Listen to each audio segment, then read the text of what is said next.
Okay, so just in case whoever wasn't here yesterday, so this is the very beginning of the Mishnah. We went through the first 4 halakas, the first 4 brachas, but we're going to focus on this halakha first, this bracha first. So it's not going to be so detrimental to miss yesterday, but it starts off haroeh. And we talked about that was just an interesting word, because it's the person that's seeing.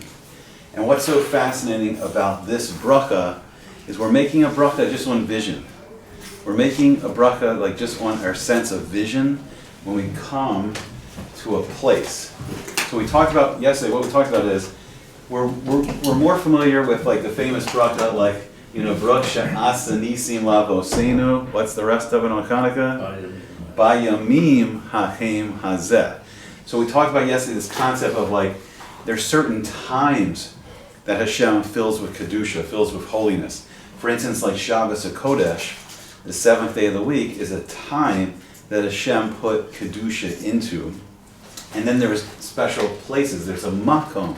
There's some places in the world that have more kedusha than everywhere else in the world. Like for instance, like Eretz Yisrael is the Eretz of kedusha. It's the holy land. There's more holiness. There's more kedusha in Eretz Yisrael, and then there's more kedusha in Yerushalayim and Jerusalem, and there's even more kedusha on the Har HaBayis. And then where the actual temple, B'ezrat Hashem will be rebuilt, the Beis HaMikdash is more kedusha there, and then even more kedusha in the Kodesh HaKadoshim, in the Holy of Holies. So there's certain places that have kedusha. So what's interesting is we're talking about the concept of like when we come to a place where a great miracle happened, and we just see the place. We see the place where Hashem did a nace, where he did something that was beyond the natural world. He did something supernatural, and we make a bracha on it. And that allows us, it gives us a chiyuv actually, to make a bracha.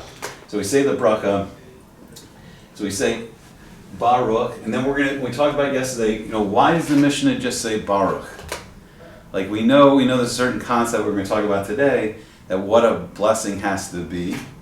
So why doesn't it say the full formula of what the blessing? So maybe it's just shorthand, and we can talk about why that may have been the case in the Mishnah, why Rebbe Yehuda Nasi, why Rebbe was just using shorthand instead of writing out the whole bracha, but it's Baruch, and we know it's Baruch atah Hashem Elokeinu melech haolam. Blessed are you, Hashem, our God, the King of the universe. She'asa nisim lavosenu, who performed, who did miracles for our fathers, for lavosenu, b'makom hazeh, in this place. So when we come to the place that a nace happened, we'll talk about in the Gemara, which places, which nisim, and we'll talk about all the different rules of the halakha here, but just seeing that place, it obligates us to make a bracha.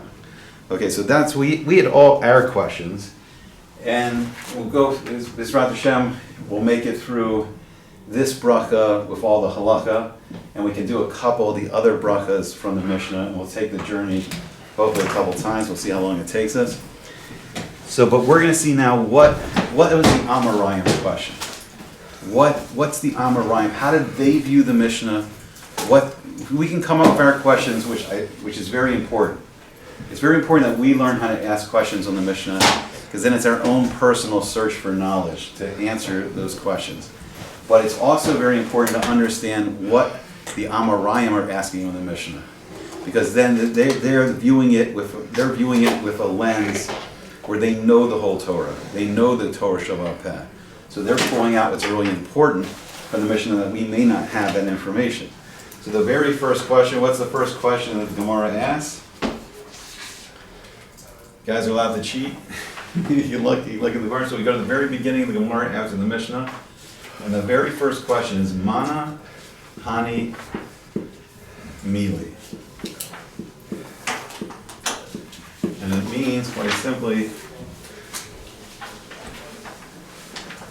from where do we know these words? From where do we know these things? So what is the Gemara asking? The Gemara is asking here, we'll do another cover to make it all fun. From where do we know these words? And we'll talk about what's the deeper concept there.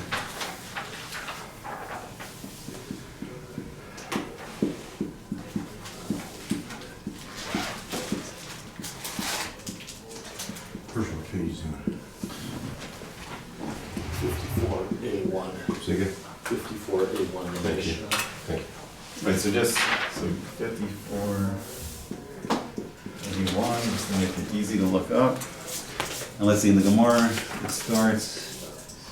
Okay, the Gemara may be on. One's 54. Let me see. Got it, thanks. Okay, the Mana Hani Mili is right A5. So let me write that. So the Gemara starts on A5. So let's just get that clear for people.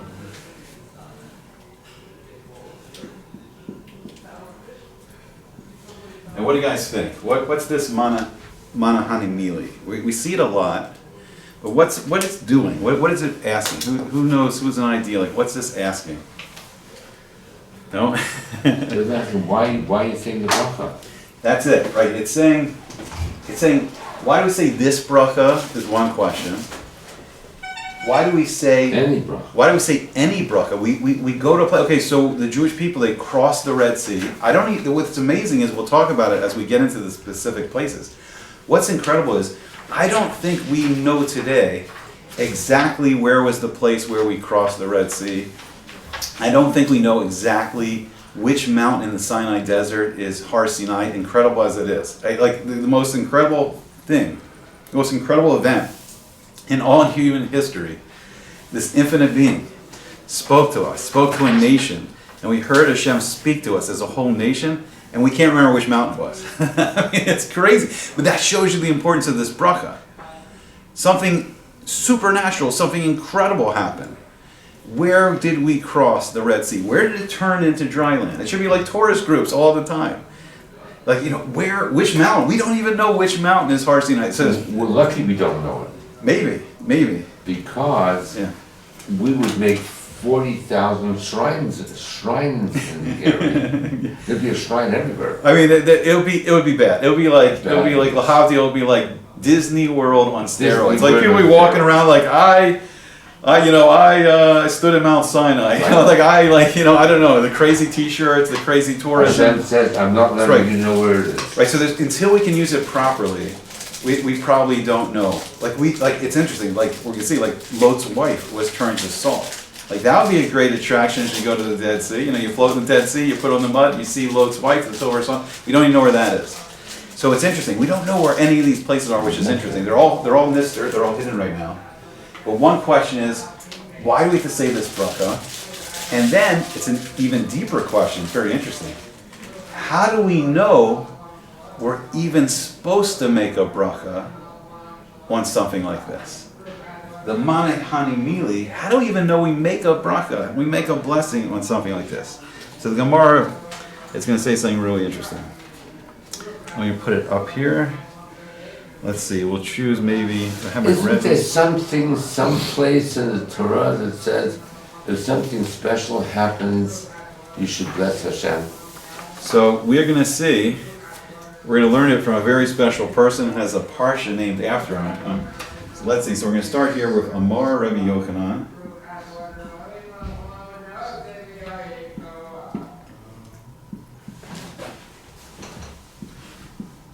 So Amar Rabbi Yochanan, and he says, Vayomer, and he's going to quote a pasuk, Yisro Baruch Hashem Hashem.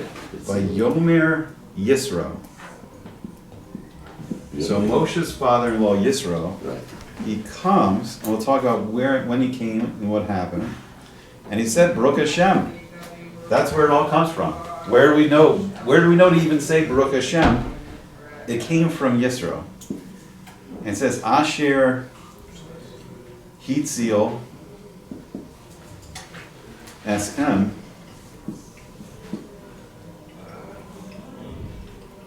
Miyad Mitzrayim Umiyad Paro.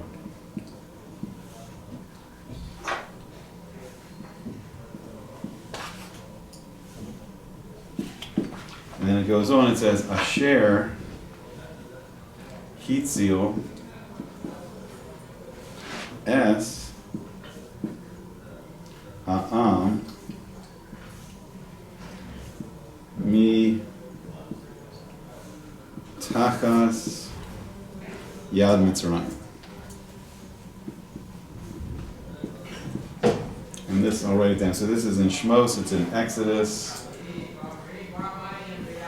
and it's Yud Ches, and it's 18:10. Yud Ches Yud in Shmos. And this is it. And so the whole concept, it's interesting. Like, there's just the expression, Baruch Hashem, just the whole idea, it's answering the Mana Ani Mili.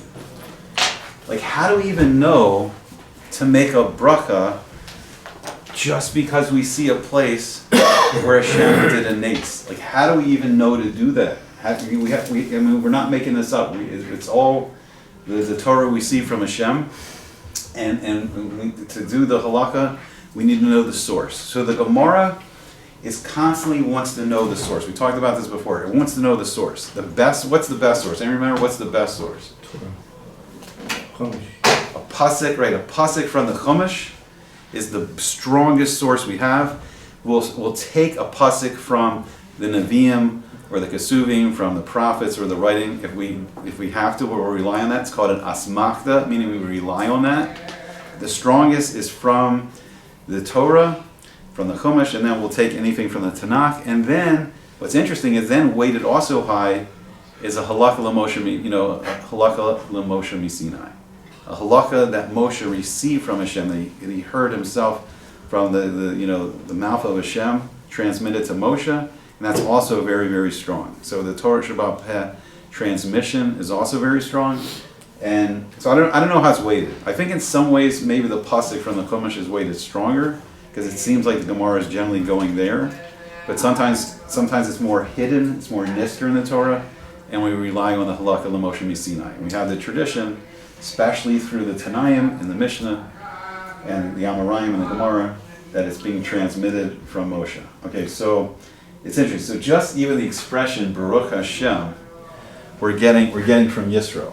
So when did Yisro come? Well, how do we learn that we're obligated to make a bracha like this because Yisro did it? Right, okay, so we're going to see what's happening in this pasuk.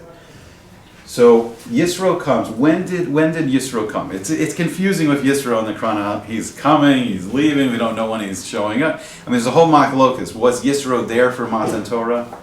Was Yisro there when we heard Hashem speak, or was he not there yet? Then he leaves. When did he leave? Why did he leave? I mean, Yisro, it's a fascinating thing. What's crazy about Yisro is Hashem rips apart the Teva. Hashem rips apart the physical world. Shows that there's this one infinite being that's running the world. Not only that created the world, but running the world. Shows, the Eser Makos, the 10 plagues, and they're beyond the power of human beings. So even like the Mitzrayim, even the Egyptians that are messing around with kishuf and sorcery, they get out very shortly. They can't hang on. All the way. The third plague, lice, it's too small, and magic doesn't work for something smaller than a barley corn. They're done. We're out. It's like the Yad Elokim. We can't do it. We omitted the third plague. And as you go on, you see, like even the sorcerers of Mitzrayim, like they're telling Paro, they're telling the Pharaoh, like, you're destroying Egypt. Like, you're destroying us. Stop it already. Let them go. Let them go. You're destroying us.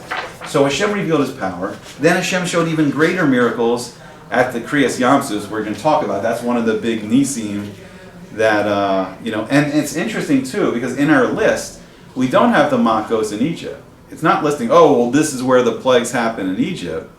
So it seems to be also, there's some category of, we'll talk about why the Gemara is listing certain nisim, and maybe not others. So that's something to explore. But here, so what Yisro is saying is, he's saying, because Asher Hitzio Eschem, Miyad Mitzrayim, Umiyad Paro.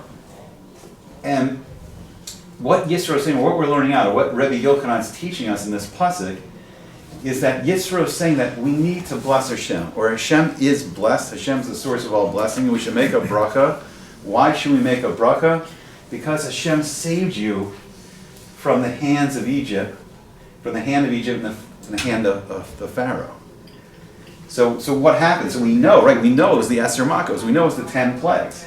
And that's what saved us from Egypt and saved us from Pharaoh. And what finally saved us was the Kriyas Yamsuf, was the splitting of the Red Sea. And then Paro's army was destroyed. And then there's that interesting midrashim, like, did Paro, was he the lone survivor? and then he goes on to be the king of Nineveh. Like so, he was like the witness to it all. He was the only Egyptian that was there that witnessed what happened. So there would be one Egyptian that would say, okay, it's true. Like I was there, it happened. But what Yisro saw was that when Hashem does something like this, when Hashem does something supernatural, we're obligated to make a bracha. And it's interesting, we're learning out from Yisro. And Yisro was the only one in the world. It's mind-boggling how Hashem, more than any other time in history, for that year, just completely ripped apart the Tava, ripped apart the physical world, showed his power, the supernatural power, and only Yisro came. That's the craziest thing. You would think now if Hashem did the plagues on Egypt, there'll be people running from all over the world. We want to join. This is real. You got, this Hashem's it. And it's amazing it's only Yisro. But Yisro saw, right, because Hashem saved us, and then because Hashem saved us in a supernatural manner, this is where we're learning why we need to make the bracha here. Israel wasn't Jewish. He wasn't, right? He was the first, so he may have been the first ger when we were a nation. I think he was the first ger, right? His descendants, they were given Jericho. I think they were given Jericho. And I think a lot of his descendants sat on the Sanhedrin. They were the kini, kind of like the nest. And it's interesting, and they had this weird relationship place where I think they lived next to Amalek. So when it came time to and Bilam talked about this in his prophecies, when it came time to destroy Amalek, or when Amalek's going to be destroyed, it's Yisro, be careful, you got an evil neighbor, you're going to be saved, but just be careful that you're living next, you got to move away from them when it's time. So I looked up the Rashi in Shmos, and Rashi was saying that, what does it mean, the Yad Mitzrayim? And he was saying that they are like an Am Kasher. I think I did a little further down. Let's see where I did. So Rashi and Shmos, he was further pointing out, here it is. He said that they were an Uma Kasha. Why is it important that we are saved from the hand of Mitzrayim, the hand of Egypt? And Rashi says they're an Uma Kasha. They're a hard nation. So what I think the implication here in the Rashi is we couldn't leave Egypt without supernatural intervention. There's interesting midrashim, I think they had these, I don't know how it all worked, but they had these, I think, lions, these statues of lions, and somehow through kishuf, or they may have been dogs, I forgot, but there was some kind of these supernatural, through sorcery, these statues all around Egypt, and you couldn't leave. And either the dogs would bark, or these statues, lions would roar through sorcery, and then for some reason it was this mystical barrier that we physically couldn't get out. We physically couldn't leave. It was crazy. And to get at, because they were the epitome or the pinnacle of man's knowledge of sorcery, manipulating the dark spiritual forces. So it's always this battle. So now we're going back into this story. We talked about it a little yesterday. So we're talking about places of Kedusha, times of Kedusha, but there's an ongoing battle that's been going for 4,000 years, and it's us, and we're using the Kedusha, we're using the holiness, we're using the positive, healing, life force energy, the spiritual energy of Kedusha, against the Sitra Achra, against the other side, and they're using the powers, of the dark side. Yeah, sorcery, the dark side. And it really, believe it or not, it's still going on today, even in this scientific, modern world. It's just hidden in the background. And I think it says in Masechta Chagiga that they're on the level we're at. So if we're not on a high level of Kedusha, we have Yeridas Adoros, they're not at a high level either. How are they using it today? It's more this, I don't think they're so powerful, because I think all the Yeridas Adoros, I think our knowledge of the Torah and Kedusha is at our lowest. So they're at their lowest. But when we get into the Yemot Mashiach, when we get into the age of Mashiach, they're going to have their goats. They're going to have kings that are going to be versed in the powers of the Sitra Achra, against the powers of Kedusha and Mashiach. You think there is power today? This is what all the secret societies are. They're all hidden in the secret societies. To prevent things from happening? They've been practicing Kishu for thousands of years, but it's been secret, it's been hidden from society. It's not it's not talked about in public, it's not brought out in public, you know. Does it prevent us from doing things? It may. You know where the biggest battle is nowadays? The biggest battle is in the battle of perception. And in a way they've done great damage, you think about it, because like they're using the media, they're using like movies and TV. People don't think about it this way. But they want to bend, like the whole, I don't want to get too much into this, okay, but okay, we'll talk about it a little. But what Kishu's done, like they want to bend everything to their will. Like they want everything to be like the sorcerer, like Bilam, he wanted everything to be to his will. Balak, he wanted everything to be to his will. Their will was they want to destroy the Jewish people, that's their will. But Bilam kept saying, I can't go up against the Ratzon of Hashem. Because ultimately, that's the real thing here. It's like the Ratzon of Hashem. What Hashem wants is ultimately what's going to happen. And their powers are limited. I go one more thing, it's kind of interesting. So we were saying before about like the sorcerer, they had limitations. Right? They had limitations in their power, and anything smaller than the barley corn. So when it got to the plague of the kinim, the lice, they were ineffective. It says in the Midrash Tanchuma and the Midrash Yalkut Shimoni that in the days of Mashiach there's going to be 10 plagues again. We're going to go through this Eser Makos again.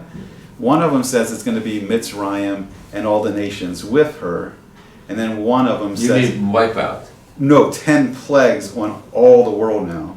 And then But 10 plagues will be on them global. To do what to them? Well, give me one second. So one describes it as the plagues will be again on Egypt and then all the other nations with Egypt.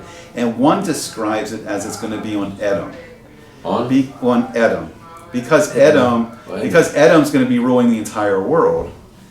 Because there's going to be this period of Chedlei Mashiach, of the birth pangs of Mashiach. So 9 months. I'm getting way off track, but I guess it's interesting. But there's going to be 9 months where Edom will rule the entire world. So it says in Masechta Avodah Zarah, Masechta Yuma, that there's going to be battle between Edom and Paras. And we see this building up right now. Who do you call Edom? So what's the main powers of Edom right now? So Western Edom is going to be the United States. The United States is the main power of Rome and the Western Rome. The main power of Eastern Rome, or Constantinople now, the main power is Russia. So Russia and America are the two powers of Edom now. And then it's against the powers of Yishmael. So the two main powers of Yishmael right now, you have Saudi Arabia, and then you have Paras. So because Paras has adopted the religion of Yishmael, Islam, so now it's this battle between Persia, Iran, and Saudi Arabia for power in the Arab world, in the world of Yishmael. So then it says in the Gemara that there's going to be this war, and there's a whole machlokas in Masechta Yuma. Who's going to win? Is it going to be Iran or America? Or who's Russia. going to? Yeah, but it's weird because Russia, like Hashem has kind of like Edom split. It does say in the Zohar that there's going to be a time where all Edom's going to come together. So maybe at some point Russia will come together with America, which is, I don't know, interesting. But we're getting so far off track. It's interesting stuff. I think you brought up a key Okay. idea that I never thought about before. Okay. That your background is like in the movie business kind of stuff, right? I get that. Yeah. So, what you're bringing up is the what they're doing to the world today, which is tremendous impact. The news media, the TV, the radio, all that, and we don't even realize what's happening. It's a tremendous power. Yeah. And that's having a tremendous influence on us. Yeah. Whatever we do they're affecting us. Yeah. So I got a little off track, but right. But you're bringing a good point. So for the last it's been since 1656 of the Enlightenment. The flood was in 1656 on the Hebrew calendar. 1656 in our current Roman exile calendar was Baruch Spinoza. AD? Yeah, what they call AD, we call it okay, common. okay, I call it Roman exile. Okay, I call it we're in okay. 2024 the Roman Okay. exile. So in 1656 of the Roman exile, Baruch Spinoza started bringing the ideas of the Enlightenment, of atheism, of all these crazy ideas into the Jewish people. And then the battle began. And it's been going on for hundreds of years. So the Western world, Edom, they've influenced everyone to make so many people like believe some kind of crazy atheist fantasy. Like they've convinced people like magic monkey theory. They're people that believe monkeys magically became people. And like you go, I mean, I don't want to get into too much into the physics of it all, but like the theory of Copernicus, right, is really contradicted by what Rambam's bringing down in Yesodei Torah. And the truth is that all these like models of like the solar system, the truth is no one's, maybe like someone like Abraham, maybe that Hashem showed him, but no man's really seen these orbits. The truth is Copernicus, Ptolemy, Einstein, whatever scientist, anyone, the only thing they've ever seen is they can look through telescopes, but we're looking out from this perspective. And there's not really, they haven't really put probes out there where they're really getting data on exactly what the orbits look like. So the truth is that all anyone ever really sees is how the sun and how the moon are traveling in the sky, in our sky, in the celestial sphere that we're looking at. And we're seeing everything from the Earth perspective. And the truth is all the events like solar eclipses, lunar eclipses, we're just predicting by how they're moving in the sky. We're not putting it into like Copernicus' model or Kepler's model or so it's like, so they've influenced so much like how the Western world thinks. So in a way, like slowly the Torah has also had an effect. So it's interesting. So in everyone's mind out there in the world, it's very fascinating. There's this fascinating like mental battle going on right now. So most people that have grown up in the Western world, they've heard like Darwin's evolutionary theory, they've heard the Big Bang theory, they've heard like all the scientific theories, but they're also quite aware of the story of Abraham and Sarah, of Moses, and the plagues in Egypt. So everyone kind of has all the information in their heads. And I think that's also why we live in such confusing times. So we kind of have a battle of how to perceive the world. Do we perceive and this is the original battle. Do we perceive the world through the Eitz Chaim, through the tree of life? Do we perceive the whole world through the lens of the Torah, how Hashem sees the world, through the Ratzon of Hashem? Do we perceive it clearly through that lens? And then we see perfectly what the Amoraim and the Taim are saying. You see a place where Hashem did a miracle, you have to make a bracha. That's what Yisro saw. Or, unfortunately, and this is what is our main confusion, what we're mainly perceiving the world through right now is we're perceiving it through the lens of the Eitz Das Tov Ra. So what we're really doing is, unfortunately, is we're perceiving the world through the tree of knowledge of good and evil. And that's where it gets so confusing. So mankind has achieved like amazing knowledge. Like, I mean, all these scientists like Rutherford and I'm going to forget all the names right now, Bohr, like all the great physicists, like they discovered and experimented and seen like the atom is made up of these tiny particles. You have the neutrons and the protons and the electrons orbiting around it. And they found all these wonders of nature where they could even devise a device where it could release massive amounts of energy through these massively destructive atomic weapons. But it can be good, it can be used for good or evil. So that knowledge, it can be used to destroy, or sometimes it can be used to save. So that knowledge is Tovara. It's good and evil mixed into it, and we're kind of perceiving the world through that lens. Whereas if we can see it purely through the Eitz Chaim, purely through because the Eitz Adas, the tree of knowledge, is just part of the tree of life, and that's the problem. Science, and some of the theories are wrong, but the theories that are correct and the theories that are really proved by experimentation, what they did is that they're it's part of the tree of life. It's Hashem's Ma'aseh Bereshis, it's Hashem's creation, but it's not being seen in its whole. We're seeing part of it. We're just seeing the tree of knowledge. So it's there. It's what Hashem's created. All these things are what Hashem's created, but we're not seeing it clearly through the lens. The clearer we see it through the lens, then we understand it better. Where does Yisro fit into your picture? So I would say Yisro is the perfect example for what we're talking about right now, because Yisro wanted to know the truth. Yisro, like what we know through Midrashim, is he was the ultimate priest of Avodah Zarah. He was one of the advisors to the Pharaoh. So he worked, the Egyptian Empire in the ancient world, that was it. That was the one superpower. There was no other power. He was the main advisor to the king. And he tried every form of Avodah Zarah. So it's interesting. So where Abraham was like fighting against every form of Avodah Zarah, but it says like Abraham wrote like 400 parakim in Masechta Avodah Zarah. We don't have it, but there's 400 parakim of Avodah Zarah. I forgot exactly the exact number of chapters right now, but they were both masters of it all. But Abraham was just trying to destroy it all because it was all sheker. So he was just trying to teach people that you don't even need to start with all this. It's all fake, you know. But Yisro tried it all.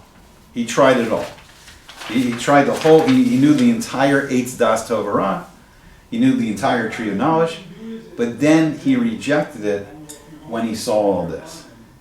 You know what's interesting about this, also, and that is Rav Yochanan, who was a Tana, right? Okay, Rav Yochanan is a Tana. He's taking things from Sinai, and he picks a goy to be able to influence us for all our future brachot. All these brachot was saying is because Rabbi Yochanan said, Yisro said this. He's taking a goy to influence our whole future. I mean, this is wild. Why did Rabbi Yochanan pick a goy as a focal point rather than Rabbi Akiva, for example, Rabbi Meir? Well, but they're both great examples because you can start from any point. You can, because Hashem gives everyone bechira. He gives everyone free will.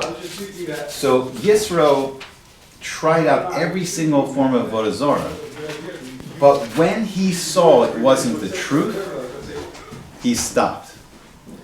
He walked away from the Avodah Zarah and he became the first ger. He became the first convert to Jewish people. And Rabbi Yochanan jumped on it. But that's the most amazing thing. So right, Yisro wasn't taught by his father or his grandfather, but either are we. I mean, think what we say in the Haggadah on Pesach. Like our fathers, it starts with Ganai, it starts with disgrace, right? Our fathers were Oved Avodah Zarah. Our fathers were idol worshippers. Like, yes, we're descended from Avraham Avinu, we're descended from Abraham. But you know what? We're also descended from Terach. You know, right? Like Terach was Abraham's father. Like that's also our family. You know, we like to forget about that all the time, but we're also from Terach. And it's supposed to be humbling. And that's why like David HaMelech, like he was from a humble family. That's why Yosef Atzadik, like Joseph had to go through all these horrible situations. Because to really recognize Hashem, why Moshe Rabbeinu, why Moses could speak to Hashem, because he was the Anav Ma'od, because he was the ultimate humble person. When we take ourselves out of it, then we're creating a makom, we're creating a space in ourselves that Hashem can fill. We can bring Hashem in. The Kotzter Rebbe, I think it was, he said something beautiful. He said, someone asked him, where's God in the world? Where's Hashem in the world? And he said, he's wherever you make room for him in your heart. As much as we let Hashem in, that's how much, So that's what maybe is also the secret of this. This is a place where Hashem filled more than other places. Let me try one more time. Okay. You are Rabbi Yochanan. Okay. Why would you pick a goy to be able to set we're talking a lot of stuff over here. Yeah. All the brachot that we're doing today is because Rabbi Yochanan said, Yisro said this, and therefore we do all these brachos, right? You're Rabbi Yochanan. Yeah. Why would you pick a goy? Right. So I think if we look through the tree of knowledge, we'll go Yisro, he's Moshe's father-in-law, so he's just doing all this because he's. So he's a goy. Right. He's a non-Jew, but he's Moshe's father-in-law, so that's why that's why. But that's not the truth. The truth is, if we look through the lens of the Eitz Chaim, if we look through the lens of the Torah, right, Yisro practiced every form of Avodah Zarah there was. But when he saw this, when he saw Asher Hitzil Eschem, he knew how strong Egypt was in the powers of sorcery. He knew how strong, right? I'll give you a great example. So in the ancient world, it was the powers of sorcery. What's the power now? What makes America powerful? Television. Okay, television is one thing. That's from what we're talking about hashkafically, influencing the way people think. But what makes them powerful militarily? Right, just their military technology, like this superior military technology. So what's interesting is, where I was getting to this, like when we have the 10 plagues of the future in the days of Mashiach, it's going to be global. It's not just going to be the Nile that turns to blood. It's going to be all the world that turn, all the oceans maybe that turn to blood. Everything, every water, that will what? every body of water in the world will turn to blood. Will turn To blood. Blood? Blood. Dam. The first plague. But what's interesting is when we get to the third plague, when we get to Kenan, the sorcerers were like, we can't do it. But think about when we get to the third plague now. Scientists have power over the microscopic. Scientists can work with something smaller than a barley corn. They don't stop at Kenan, right? Because scientific technology is more powerful. Science, the Eitz Das, the power of that knowledge, scientists can split subatomic particles. Through electromagnets, you have a particle accelerator, you can split protons and neutrons. You can split them so they can see the boat here. I'll show you real quick. I just have it from my physics class. I'm going to find it real quick. But they can split into even smaller particles. They can split into the bosons and the leptons. Here, so it'll be a fun little chart because it happened on my video, my visual. No, but see, you can have gluons. You can have bosons. You can have force carriers. You can have muon. So they can split it into even smaller powers. We haven't found the graviton. That's an interesting idea that gravity may not exist. But okay, we're not going to go too sidetracked. But so now if we have the 10 plagues of the future, science can go further. It's going to take more to convince the scientists because they have power over the subatom, whereas the sorcerer didn't. So they were limited to Kenan. Yeah, so it's gonna take a couple more plagues to impress the scientists. I'm sure they're not going to just bow, even though they're going to have to buy, they're going to buy the water in the first plague, but they're going to be like, no, there's a scientific explanation for this. They're going to look for the scientific explanation. But Yisro, Do we understand that the 10 plagues of time of Mashiach will be the same as the Mitzrayim? I'm not sure, but I think there's something important. Like Hashem could have done any plagues. So the fact that he picked those 10, and that the Midrashim say that they were fixing the 10 ma'amaros, the 10 sayings that Hashem created the world with, the Egyptians were undoing somehow. I don't know. These are big concepts. They were somehow undoing it. And the way to fix it was specifically these. So what we've been talking about, like the mental brainwashing, let's call it, of the media. Which is happening today. How TV, how movies, how the news media is getting people to think. If you notice on the news, they never talk about Hashem, right? They name the hurricanes. It's not Hashem that brought this hurricane. It was Hurricane Sandy, or it's like the hurricane has its own thought and power, and it's like they're not giving any credence to Hashem at all in the world right now. So they're influencing the way people think. And that's the battle, right? And that's the battle we're in. But Yisro saw all of that. But saw when Hashem destroyed the Teva and had power over the physical world, when he saw that Hashem had power over all the forces of Kishu, when he saw and he knew how strong Egypt was as a nation in sorcery, and he knew how strong Paro personally was, in sorcery, because Paro was the greatest sorcerer of all the sorcerers. So he saw, what he saw is that there was no human way that this power, as Rashi's saying, Uma Kasha and Melech Kasha, like a strong, hard king, there's no way those powers could be broken without something bigger. And that's when he really recognized Hashem was the only power. Well, this is very significant because you got the 3 time periods, right? One is the time of Yisro, which is maybe 2,000 years or 1,000 years plus before Reb Yochanan. Yeah. Right. Then Reb Yochanan shows up as a Tana, and then Rashi shows up another 1,000 years later, right? Yeah. So you got 3 perspectives, right? Yeah. You got Yisro, Yochanan, and Rashi. and they all seem to agree Yeah. of what this was saying. Yeah. So, but I think what's so incredible is, like, you're bringing up an amazing point. When we're really attached to the Eitz Chaim, when we're really attached to the Torah, it's all timeless.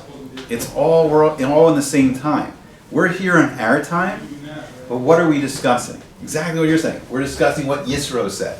We're discussing what Rabbi Yochanan said. We're discussing what Rashi said, but it's all happening right now. It's all from Hashem's perspective. There is no time. Hashem's outside of time and space. Hashem created time and space. So when we're attached to it, it's all the same time. It's all one conversation that's stretched out over 4,000 years, and we're part of it now.